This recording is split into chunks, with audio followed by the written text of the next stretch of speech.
మడివేములపల్లి అనే ఒక చిన్న ఊరు. ఆ ఊరి మధ్యలో ఉన్న పెద్ద శివాలయం. ఆ దేవాలయానికి ఎగిసి ఉన్న పెద్ద రాజగోపురం. ఆ రాజగోపురం కిందే పుట్టి పెరిగినవాడు రాము. అర్చకుని కొడుకు. మృదువైన మనసు, భక్తితో నిండిన ఆత్మగుణం. రోజు పూజల తర్వాత గోపురం పైకి ఎక్కి కూర్చుండి జపం చేసేవాడు. రాజగోపురం పైనుంచి ఊరునంతా చూస్తూ ఆనందించేవాడు. ఒకరోజు కొత్తగా వచ్చిన శిల్పకారుడు దేవాలయం పక్కన శిల్పం చెక్కుతుండగా ఆయనతో పాటు వచ్చింది ఒక అమ్మాయి.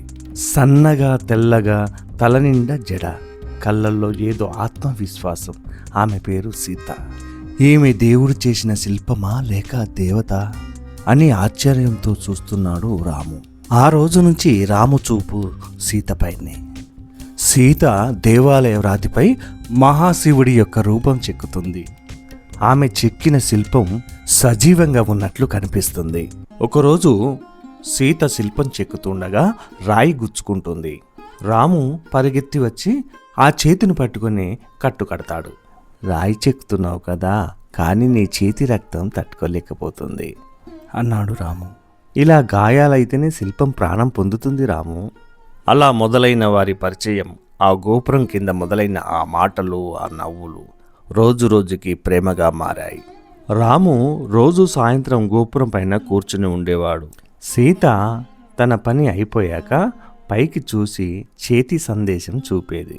రాము నవ్వుతూ గోపురం పై నుంచి మల్లెపూలు చల్లేవాడు.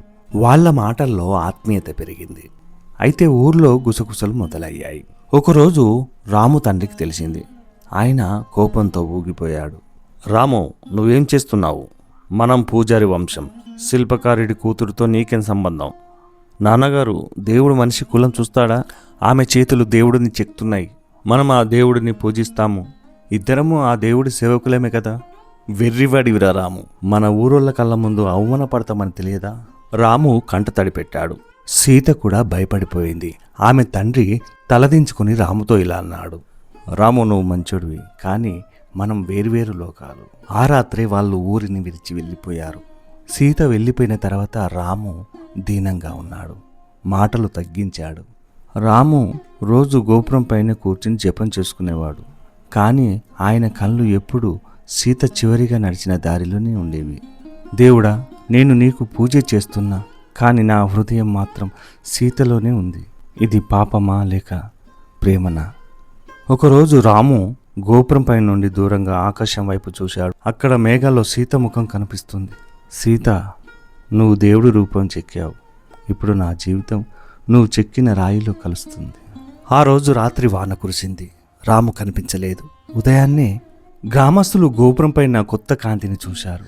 ఆ కాంతిలో రాము ముఖం స్పష్టంగా కనబడుతుంది. గ్రామస్తులకు అర్థమైంది, వారి ఆత్మలు ఇప్పుడు దేవుడి దగ్గరే ఉన్నాయని. ఇది ఒక అమరప్రేమ కథ. ఈ కథ మీకు ఎలా అనిపించింది? నచ్చితే లైక్ చేయండి, షేర్ చేయండి. మీ అభిప్రాయాన్ని కామెంట్ రూపంలో చెప్పండి. మరో వీడియోతో మళ్ళీ కలుస్తాను. నమస్తే, మీ గణేశ్వర్ వెంగళ.